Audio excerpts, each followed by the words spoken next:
tulisan. Assalamualaikum warahmatullahi wabarakatuh. Perkenalkan, saya Diana Kurniawati. Saya JGP Angkatan 8 dari SMK Negeri 1 Bukateja, Kabupaten Purbalingga. Kali ini saya akan memaparkan koneksi antar materi modul 1 Budaya Positif. Kesimpulan mengenai peran saya dalam menciptakan budaya positif di sekolah.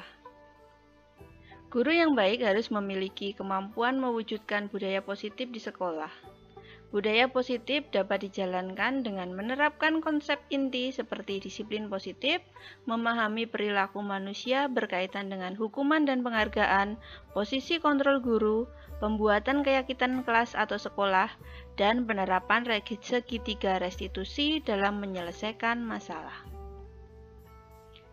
Disiplin positif adalah belajar untuk menggali potensinya menuju sebuah tujuan yang dihargai, upaya menerapkan disiplin bukan dengan ancaman, hukuman, ataupun penghargaan.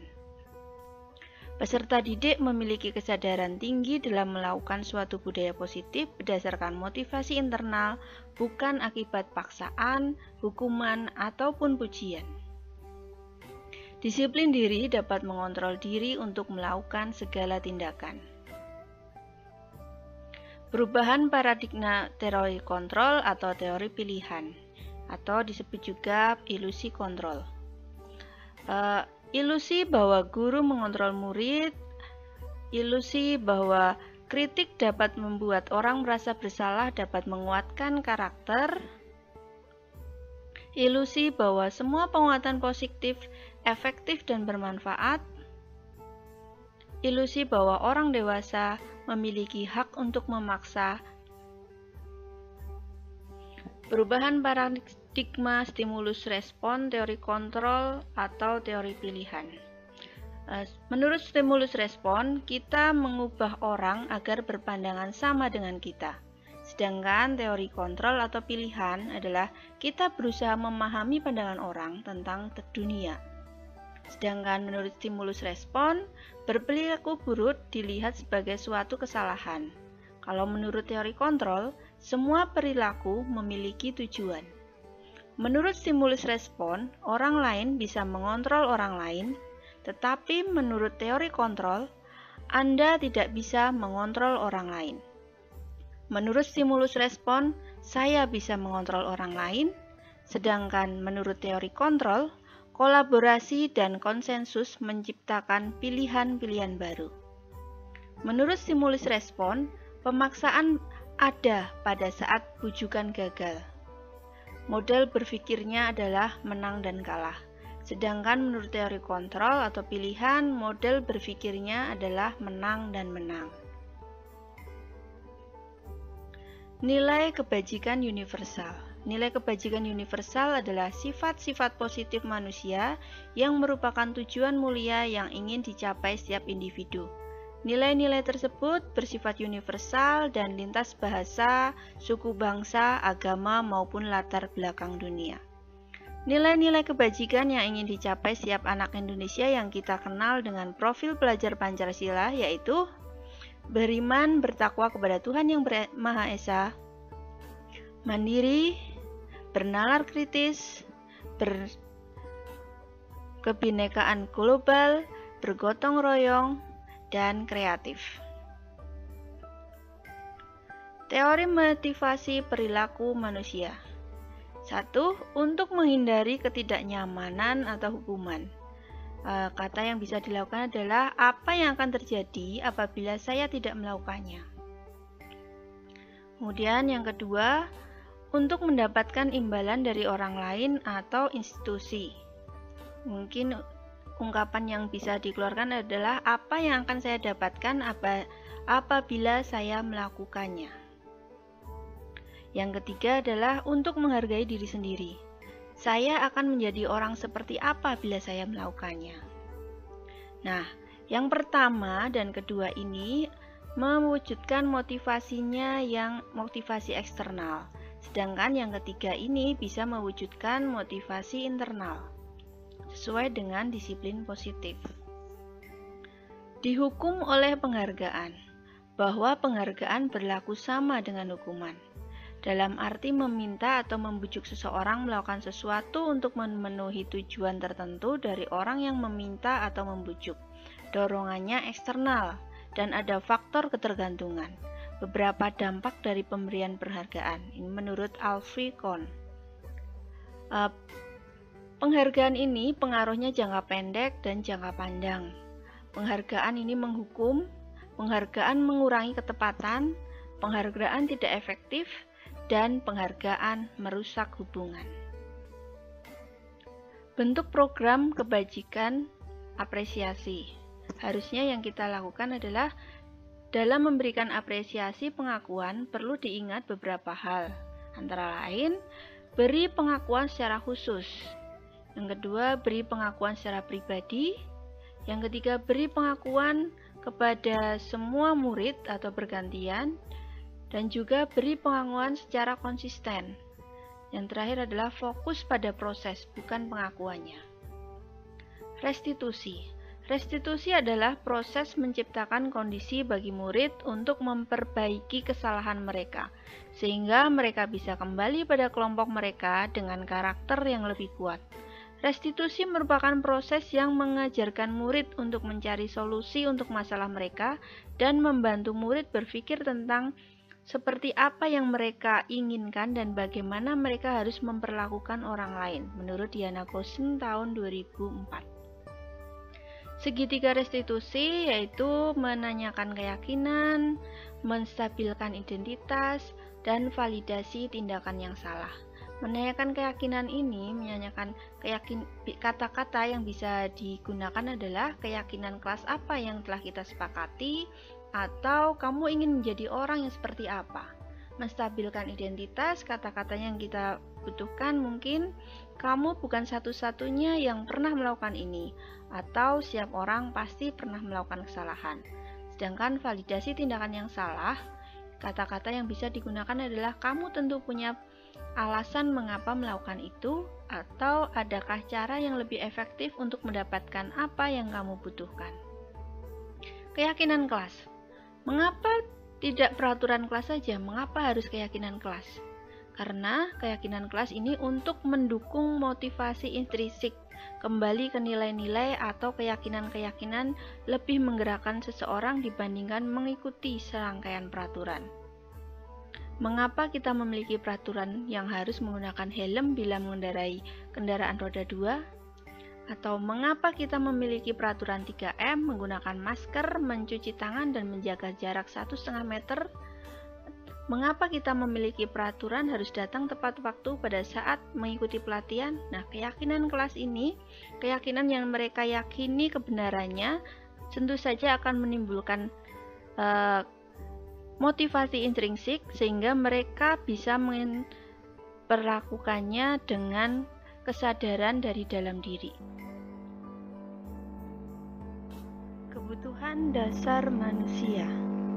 Kebutuhan dasar manusia itu adalah satu, untuk bertahan hidup, kedua, kasih sayang dan rasa diterima, ketiga, penguasaan, keempat, kebebasan, dan yang kelima adalah kesenangan. Kelima, posisi kontrol seorang guru. Kita sebagai seorang guru bisa berposisi sebagai penghukum, membuat rasa bersalah, sebagai teman, sebagai pemantau, dan sebagai manajer. Yang paling baik kita memposisikan diri kita adalah sebagai manajer.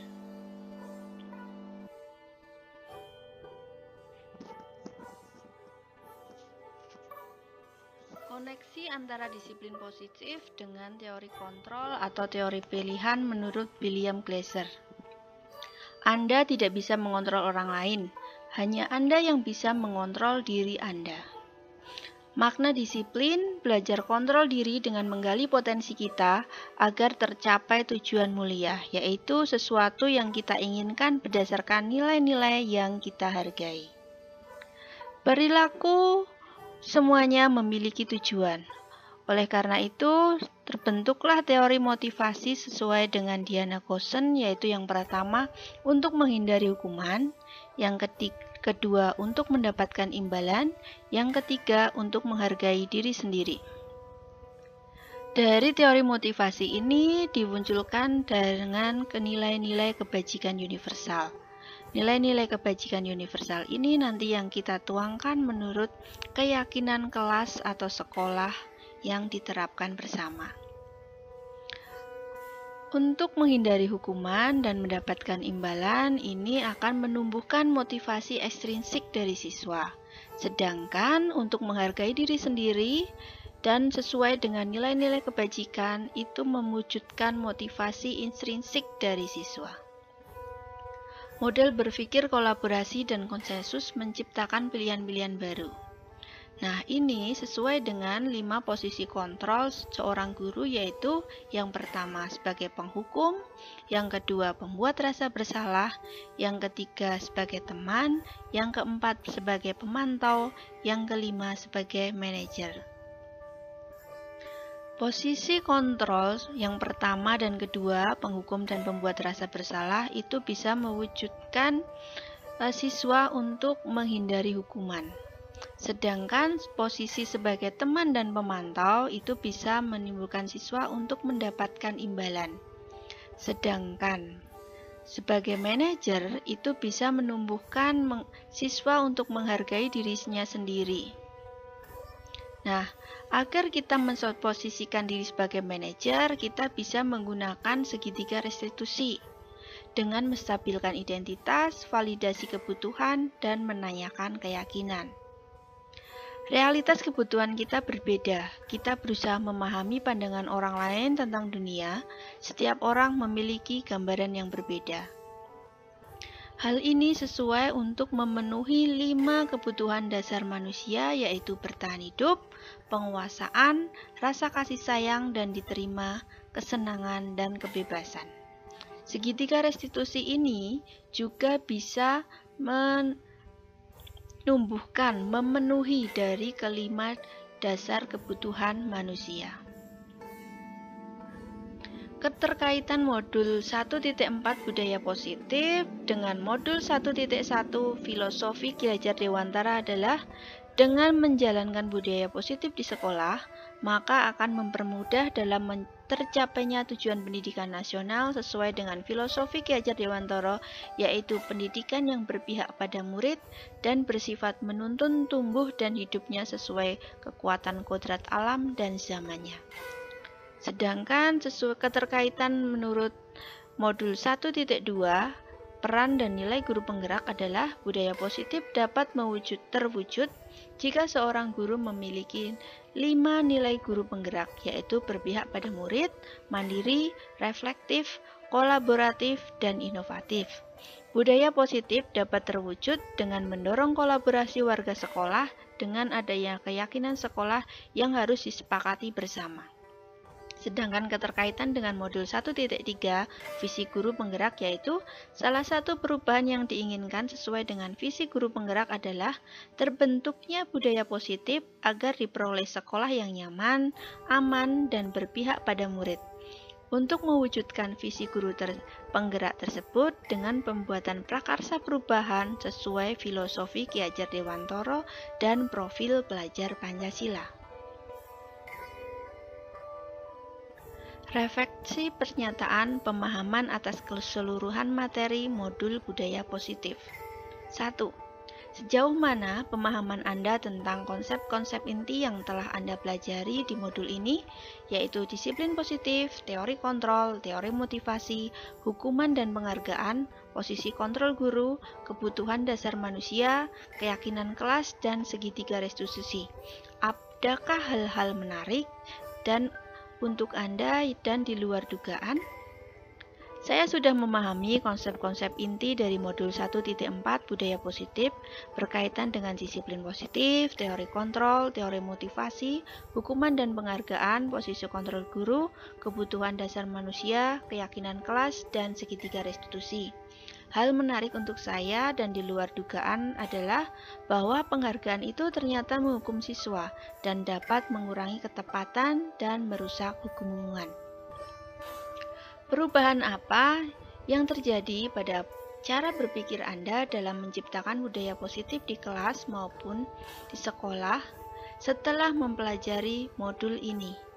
Perubahan yang terjadi adalah saya menyadari posisi kontrol yang biasa saya lakukan adalah sebagai penghukum dan pemantau, seharusnya sebagai manajer dengan cara menangani masalah dengan menggunakan segitiga restitusi.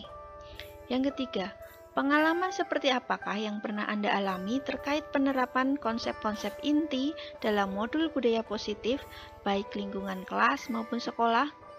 Saya menangani siswa yang mengumpulkan tugas melebihi waktu kesepakatan kelas dan menjadikan tugas, atau tugas tidak dikerjakan sendiri tetapi oleh orang lain. Saya menggunakan langkah-langkah dalam segitiga restitusi, yaitu menstabilkan identitas, validasi tindakan yang salah, dan menanyakan keyakinan. Yang keempat, bagaimana perasaan Anda ketika mengalami hal-hal tersebut? Saya termotivasi untuk terus memperbaiki diri sesuai dengan nilai-nilai budaya positif di sekolah. Yang kelima, menurut Anda, terkait pengalaman dalam penerapan konsep-konsep tersebut, hal apa sajakah yang sudah baik? Adakah yang perlu diperbaiki? Menurut saya, hal yang sudah baik adalah sudah mulai munculnya motivasi internal pada murid untuk melaksanakan budaya positif sesuai dengan kebajikan yang diyakini. Hal yang perlu saya perbaiki adalah menempatkan posisi guru harus sebagai manajer. Yang keenam, sebelum mempelajari modul ini, ketika berinteraksi dengan murid berdasarkan 5 posisi kontrol, posisi manakah yang paling sering Anda pakai dan bagaimana perasaan Anda saat itu? Sebelum mempelajari modul ini, posisi kontrol saya adalah sebagai penghukum dan pemantau. Perasaan saya saat itu, saya diliputi perasaan bersalah dan takut jika menjadikan itu membekas buruk bagi mental murid. Setelah mempelajari modul ini, posisi apa yang Anda pakai dan bagaimana perasaan Anda sekarang? Apa perbedaannya? Setelah mempelajari modul ini, saya mulai menerapkan posisi sebagai manajer dalam menyelesaikan masalah. Perasaan saya menjadi lebih tenang karena tidak perlu menjadi penghukum, melainkan sebagai manajer. Perbedaannya adalah, jika saya sebagai penghukum siswa akan merasa bersalah dan berkecil hati. Tetapi jika saya berperan sebagai manajer dengan menerapkan komunikasi yang efektif untuk menumbuhkan rasa tanggung jawab siswa dan membantu siswa untuk menyelesaikan masalahnya. Yang ketujuh, sebelum mempelajari modul ini, pernahkah Anda menerapkan segitiga restitusi ketika menghadapi permasalahan murid Anda? Pernah. Saya pernah melakukannya tetapi belum sempurna, baru menstabilkan identitas dengan memberikan pertanyaan seperti siap orang pasti pernah melakukan kesalahan, atau tidak apa jika melakukan kesalahan, dan validasi tindakan yang salah dengan pernyataan kamu tahu apa kesalahanmu? Belum sampai menanyakan keyakinan. 8. Selain konsep-konsep yang disampaikan pada modul ini, adakah hal-hal lain menurut Anda penting untuk dipelajari dalam proses penciptaan budaya positif baik di lingkungan kelas maupun sekolah? Hal positif yang lain yang perlu dipelajari dalam proses menciptakan budaya positif adalah melakukan kolaborasi antara sekolah, dunia usaha, dan industri agar budaya positif yang ada di sekolah sesuai dengan yang ada di industri, sehingga anak lebih mudah beradaptasi ketika masuk ke dalam dunia industri. Demikian video kali ini, semoga dapat bermanfaat. Terima kasih. Wassalamualaikum warahmatullahi wabarakatuh.